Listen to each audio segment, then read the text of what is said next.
अब दिल थाम के बैठिए, अली जनाब शब्बीर अहमद अंसारी के साहब की बारी है। और आप जानते हैं शब्बीर नाम है संघर्ष का। अल्लाह ताला उनकी उम्र में दराज करे और हम सबको उनके नक्श कदम पर चलने की तौफीक अता फरमाए।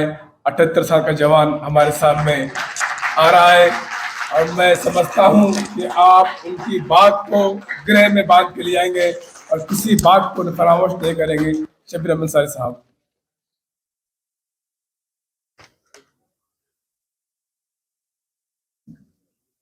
अस्सलाम वालेकुम। वक्त बहुत कम है और वकील साहब को और हकीकत में सुनना चाहिए था। ऐसी प्यारी प्यारी बातें उन्होंने जो हमको पता भी नहीं, मालूम भी नहीं है, बताई है। और हकीकत में ये जो मकसद था हमारा यहाँ का आज का प्रोग्राम का, वो तरबियती कैंप के हिसाब से ही था। कोई और बड़ा दूसरा इजलास नहीं था कि हम कम से कम समझे, सीखे, कम से कम समझे तो सही कि वक्फ और औकाफ क्या है। आज वकील साहब ने इस बात को आकर के कह दिया है। आज के इस तहरीक औकाफ के प्रोग्राम के जिन लोगों ने रात दिन मेहनत की है, ऐसे इस पूना शहर के सदर मोहतरम हमारे शकील, सैयद शकील साहब,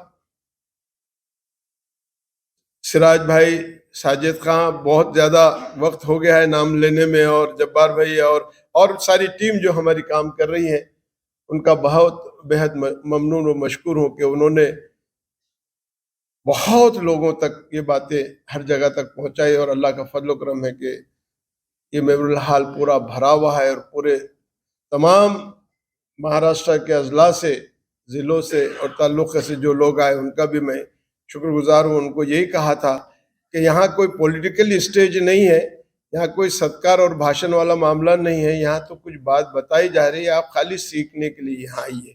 इसीलिए ये इजलास रखा गया था। तो यहाँ देख रहे हैं आप कि वो सत्कार वाला मामला नहीं, कुछ भी नहीं, क्या नहीं, क्योंकि मेहमान हमारे वकील साहब थे, सिर्फ अकेले का उनका सत्कार किया गया है। इस पे से अंदाजा लगा सकते हैं आप कि तहरीक के औकाफ जो है वो आपके बुनियादी मसाइलों पर काम करना चाहती है, मूल प्रश्नों पे काम करना चाहती है, बेसिक प्रॉब्लम पर काम करना चाहती है कि जो कुछ भी हम नहीं समझ पा रहे हैं उसके लिए। और इसीलिए ये प्रोग्राम रखा गया जो सादगी से आपको, और जिन जिन हजरात ने भी हमारी मदद की है मैं उनका भी तहे दिल से शुक्रिया अदा करता हूँ। देखिए, वक्फ बिल क्यों आया है, क्या वजह है इसका, और आज सारे मुल्क में एक वावेला मचा हुआ है, वक्फ एक्ट क्या है क्या नहीं है, ये बहुत लोगों को मालूम नहीं है। मगर जो लोग हमारे थे उनको सबको मालूम था। बहुत सारे लोगों ने ये बात बोली है, जिनको हम रहनुमा कहते हैं, जिनको हम मिनिस्टर कहते हैं, जिनको हम खासदार कहते हैं, जो चीफ मिनिस्टर हुए हुए हैं, या हमारी बड़ी बड़ी जो मुस्लिम तंजीमें हैं इस मुल्क में काम करती है, बहुत बड़ी बड़ी मुस्लिम तंजीमें हैं, वो काम करती है, क्या उनको ये मालूम नहीं था कि वक्फ की प्रॉपर्टी क्या है और कितनी है और कैसी है? हम लोग आज भी जानते हैं कि बिल्कुल नहीं मालूम था। मैं एक रेफरेंस देता हूं, ये हम चीख चीख के कह रहे थे, बता रहे थे, सच्चर कमेटी ने जिस वक्त बातें बताई उस वक्त हमने ये बात बताई और लोगों को ये कहा कि 1976 के अंदर इंदिरा गांधी ने तमाम स्टेट्स के चीफ मिनिस्टर को लेटर लिखी। वो लेटर क्या था, ये लेटर है, मैं आपको दूंगा, मैंने बॉम्बे में भी लोगों को दिया। वो लेटर क्या था, कहा कि 1961 से 1976 तक मुल्क आजाद होने के बाद जो औकाफ की जमीनात पर गाजिबाना कब्जा हो रहा है, इसके लिए लाहे अमल तैयार करना चाहिए, अलग अलग स्टेट में बोर्डों ने काम करना चाहिए। क्या मालूम नहीं था उन लोगों को? खुला लेटर था। हमारे रहनुमा, हमारे कायद क्या कर रहे थे, हमारी मुस्लिम तंजीमें क्या कर रही थी? इंदिरा गांधी ने जब लिखा, कर्नाटका में काम हुआ, केरला में कुछ काम हुआ, आंध्रा में कुछ काम हुआ, कहीं सुधार हुआ। हमने क्यों नहीं, हमारे मुस्लिम तंजीमों ने इसके ऊपर क्यों नहीं काम किया? जैसा मौलाना नदवी ने कहा, चुप्पी साध के क्यों बैठे थे? खैर जाने दिए। 76 की बात 5 में जब गवर्नमेंट ने सच्चर कमेटी बनाई और सच्चर कमेटी ने जो रिपोर्ट दी गवर्नमेंट को, चीख चीख करके बताई, बोल रही है, बता रही है, और हम 3 प्रोग्राम दिल्ली में लिए पार्लियामेंट हाउस के अंदर और बता रहे कि 8 लाख 9 लाख 1,000 एकड़ जमीन हमारी है और कैसे है, कहाँ है, उन्हें सब बताया था। उन्हें ये भी कहा सच्चर ने कि अगर इसका किराया भी हमको मिल जाए तो महाराष्ट्र की गवर्नमेंट जितना बजट देती है, क्या उसके ऊपर अमल हुआ? आजादी के बाद एक्ट की बात करते हैं हम, क्या वो 54 का एक्ट हमको मालूम है? किसको भी नहीं मालूम। 85 की बात बताए, वो बहुत कमजोर था। 95 एक्ट बना, चलो महाराष्ट्र के अंदर हम समझते हैं कि भाई वो शिवसेना और बीजेपी की गवर्नमेंट थी, उन्होंने नहीं बनाए। बोर्ड 2002 में बना। मैंने सारे अपने रहनुमाओं से पूछा, अपने लीडरों से पूछा, हमारे एक्स मिनिस्टरों से पूछा, एमपी से पूछा, हर जगह उनसे जवाब पूछा, मुस्लिम तंजीमों से पूछा कि ये जो सर्वे हुआ हमारा पहले महाराष्ट्र का, जिसमें 93,000 एकड़ जमीन बताई जा रही है, आई कहां से? किसने सर्वे किया? कैसे सर्वे किया? कोई जवाब नहीं, कोई जवाब नहीं। हमारे लीडर जितने मिनिस्टर थे, किसकी गवर्नमेंट थी, क्या थी गवर्नमेंट, वो मैं उसके चक्कर में पढ़ना नहीं चाहता। 2002 में डिक्लेयर हुआ कि 93,000 एकड़ जमीन है, आई कहां से? किसको मालूम नहीं। कैसा सर्वे हुआ?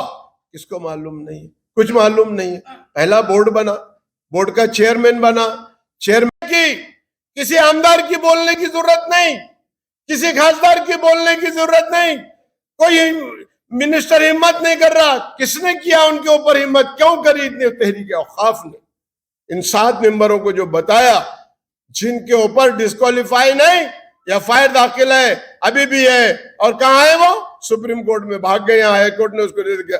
हबीब फकी जैसा आदमी जो महाराष्ट्र का एक पार्टी का सदर था, बाबा जानी एक एमएलए थे, बड़े बड़े लोग, क्यों नहीं हमारी आवाजें खामोश बैठ गई थी? करोड़ों रुपए की प्रॉपर्टी हमारी, किसने किया है? तहरीक औकाफ ने जाके सारी काम क्यों किया? ये सर्वे हर 10 साल को होना चाहिए। हमारी गवर्नमेंट थी, जो हमने उनको कहा तो टाल मटोल कर दिए गए। पृथ्वीराज चौहान बोले, अरे क्या बात कर रहे हैं आप सर्वे की, हमको इलेक्शन जीतना है, हम तुम खड्डे में जाए परवाह नहीं, हम सर्वे करेंगे तो ये हमारे खिलाफ के मुसलमानों के फेवर में। अशोक चौहान ने क्यों नहीं किया? उसी वजह से किया कि नहीं, अगर करेंगे तो खड्डे में चल जाएंगे। नहीं किया सर्वे। पहला सर्वे में बता रहा ना कि आज भी हमको मालूम नहीं कैसा है। सेकंड सर्वे के लिए जो बताया, हमने जब गवर्नर को बोला, वो आंध्रा का था, इतना सीरियस हो गया है। गवर्नर किसको लेटर नहीं लिखता है, हमने बताया मेरे नाम से लेटर दिया है, सीएम को लिखा है, प्रिंसिपल सेक्रेटरी को लिखा है, इमीडिएटली इसके ऊपर आप अमलावरी करो, हमको दिया जाओ, आप करो, और नहीं होता तो मेरे पास आओ। गवर्नर किसको देता नहीं, जाओ गवर्नर का लेटर हमने बताया। हमने जाके बोले, उस वक्त किसकी गवर्नमेंट थी? Fadnavis chief minister. हमने फडणवीस को जाके यही कहा कि साहब 93,000 एकड़ जमीन तुम बोल रहे, चलो हम मान लेते हैं, कहां है, किधर है? आज भी हमारी मस्जिदों में कटोरा फैलाना पड़ता है, दस्ती फिराना पड़ती है। हमारी इतनी प्रॉपर्टी होने के बाद आज भी हम अपने इमाम को तनख्वाह नहीं दे सकते। फडणवीस बोला, शब्बीर भाई क्या करना चाहिए? बोला, ये 93,000 एकड़ जमीन हमको दे दो, आपकी गवर्नमेंट चलाने के लिए हम आपको पैसा। ये बोलने वाला तहरीक औकाफ का शब्बीर अहमद अंसारी था। हंसने लगा फडणवीस, कोई मुसलमान नहीं है वो, तो बोलता मेरे को क्या दे देते, तुम बोले कि हमको दे दो, हम गवर्नमेंट चलाने के देंगे। उसने वक्त डिसीजन भी बहुत अच्छे अच्छे लिए। मैं उसकी तफसील में कोई वक्त नहीं है, मैं तफसील में नहीं जाना चाहता। सर्वे की बात की, बोला हाँ होना चाहिए, वो गवर्नमेंट ने की, दिया, 6 करोड़ मंजूर किए पायलट प्रोजेक्ट के नाम से, पूना और परभनी। ये जियाले लोगों ने क्या नहीं मेहनत की, कितनी थी जमीन यहाँ बताई भी औकाफ की, और वो भी हमको साथ नहीं दे रहे थे 5,000। और इन्होंने, वो हमारे सैयद साहब ने भूल गए चार्ट बताना कि 26,000 एकड़ जमीन हमारे पास बना हुआ है। वो मिस हो गया, दिखा नहीं, वो था हमारे पास क्लिप में। 26,000 एकड़ 26, जैसे हमने जुन्नर की बात करी, अकेले जुन्नर में हमारी 9,000 एकड़ जमीन है। कहाँ है, कौन काबिज है, किधर है? आज पूना शहर में, सिटी के अंदर, हार्ट ऑफ द सिटी में पूरी की पूरी जमीन हमारी, पूरा गांव वहां बस गया। हमको जाने के रास्ते अभी हम डिक्लेयर नहीं करना चाहते, हम डिक्लेयर करेंगे नहीं तो होश उड़ जाएंगे सब। तो हमको जब लगा कि यह है तो ये 5,000 नहीं, ये 93,000 नहीं, ये तकरीबन 5 लाख से ज्यादा हमारी जमीन है। इसके लिए हर जिले का सर्वे होना चाहिए और वो जरूरी है। उसके लिए तहरीक औकाफ ने गवर्नमेंट को कहा कि नहीं ये है। इसके बाद भी यहाँ बहुत कोशिश की गई कि इसको आप कैसा भी डिक्लेयर कर दिए, हम उसके अगेंस्ट में गए, कलेक्टर से झगड़ा हुआ हम सब लोगों का। ये जो कमिश्नर बैठा हुआ है सर्वे, मालूम है पूना वालों को? किसी को भी नहीं मालूम है। कितना वक्त उनसे झगड़े हुए, कितनी बातें हुई, गवर्नमेंट ने आके हमको कितना पटा, हम बोले नहीं हम एक्सेप्ट करने के लिए, क्योंकि जो डायरेक्शन गवर्नमेंट के है सर्वे के, वो सर्वे वैसा नहीं हो रहा है। जब तक नहीं होता है हम डिक्लेयर नहीं होने देंगे। ये किसमें ताकत थी? वो तहरीक औकाफ में थी। उसका एक आदमी नहीं बिका, चाहे तो करोड़ रुपए ले सकता था, बिक सकता था।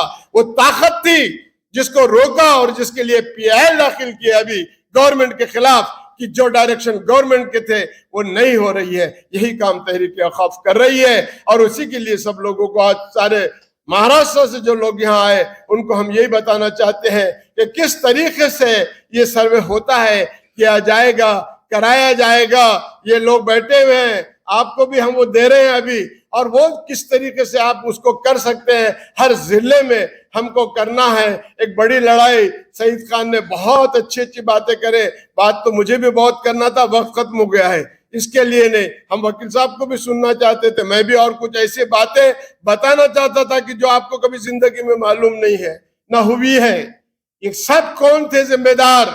ये हमारे लोग जिम्मेदार थे, हमारे कायद थे, जिनको हमने चुन के दिया, जिनको हमको मंत्री बनाए, जिनको हमने सब दिया। और ये सारा आसानी से काम कि जब इन्होंने किया तो इनको मालूम पड़ा ये 60 साल में नहीं कर सके, ये 10 साल में इन लोगों को मालूम पड़ा कि अरे यार ये करे तो सबसे बड़ी बात है। आरएसएस वालों को जितना हमसे ज्यादा मालूम है। मैं हर जिले में गया, कोई जिला नहीं गया, उनसे पूछा कि तुम्हारे जिले में कितनी जमीन है, किसको मालूम नहीं। ना एडवोकेट को मालूम है, ना रहनुमा को मालूम है, ना मुसलमान तंजीमों को, किसको नहीं। बोले साहब हमको मालूम ही नहीं, हमको मालूम ही नहीं। तो अब करना है, अब करना है। हर जगह जा रहे हैं, किसी को मालूम नहीं है कि कहाँ है, कौन काबिज बैठा है। मगर कौन काबिज है, कहाँ कितनी जमीन है, किसकी है, किधर है, ये आरएसएस वालों को मालूम है। ये 10 साल में उन्होंने बराबर पूरा काम किया, 14 से 24 तक, और 60 साल तक ये सब कुछ लुटाया तो हमारे लोगों ने। खैर वो कोई दूर गए नहीं, अभी भी हम उसको वापस ले सकते हैं। जैसा एक्ट की बात कर रहे हैं कि अमेंडमेंट नहीं होना चाहिए, अमेंडमेंट हो गया तो बहुत मुश्किलात होने वाली है, नहीं हुआ तो आज भी उस एक्ट में इतने पावर्स है कि 100 साल का भी अगरचे इलीगल तरीके से कोई बैठा है तो हम उसको हटा सकते हैं। जिस दिन तहरीक औकाफ के झंडे तले आप आ जाएंगे, जिस तरीके से तहरीक औकाफ काम कर रही है, ये हम तहरीक पूरी अवामी, जब तक कि अवामी तहरीक नहीं बनाते। और मैंने हर जिले में जाके कहा कि आप सिर्फ मुझे 10 आदमी दीजिए, 10 बहुत, 10 20 50 100 आदमी नहीं चाहिए, 10 आदमी दीजिए, 300 आदमी मुझे चाहिए। कैसे? लोगों की बात समझ में नहीं आ रही। किसकी थी 2014 तक? मैं नांदेड़ में गया था, अभी प्रोग्राम हुआ, मैंने कहा कि ये तुम्हारा मुख्यमंत्री था यहाँ का, तुम्हारा मुख्यमंत्री था ना नांदेड़ का, एटीए के शेख ने उस कमीशन की रिपोर्ट दी थी, क्यों रद्दी की टोकरी में डाला? इस मुख्यमंत्री के बहनोई के पास औकाफ की प्रॉपर्टी है, और कौन दो मुसलमान है जो उसकी पैरवी करते हैं? वहां जाके बोला, मैं नांदेड़ में बोला, किसने उसकी प्रॉपर्टी किसने निकाला है? तहरीक औकाफ। ऐसे कितने मिनिस्टरों ने खालसा जमीन करके करोड़ रुपए की प्रॉपर्टी को हमारे दे दिया, बेच दिया, मालूम होते हुए भी हम मेरी चुप्पी साधे बैठे, खामोश बैठे हुए। क्यों खामोश बैठे हुए भाई? ये तो सब था, सब मालूम था।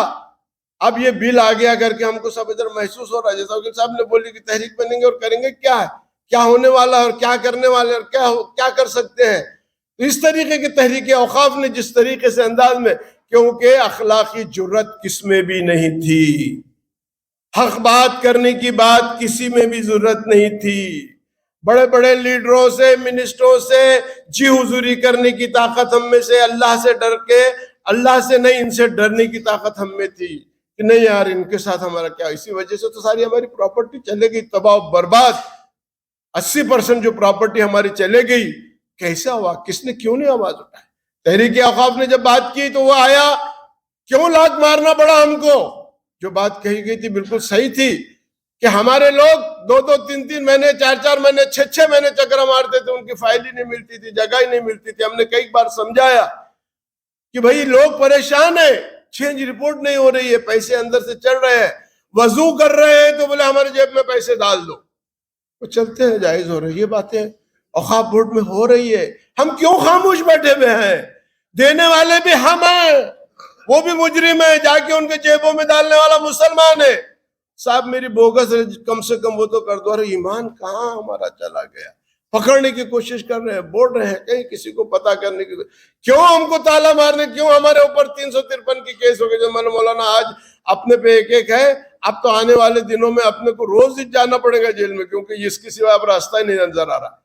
उसके बाद बोर्ड के मेंबरों ने, इतने अच्छे मेंबर, 2 मौलाना थे, तो क्यों 2 मौलाना होते, 2 एडवोकेट्स होते, 2 एमएलए होते, सबकी जिम्मेदारी क्या होती है? क्यों उनके ऊपर एफआईआर दाखिल किया गया? वकील साहब ने बोले नहीं नाम, क्योंकि वो आदमी उनके नागपुर का है, जो बार काउंसिल का, महाराष्ट्र का और गवर्नर गोवा का चेयरमैन था, जिसके जेब में सारे जजेस थे। नागपुर में हार्ट ऑफ द सिटी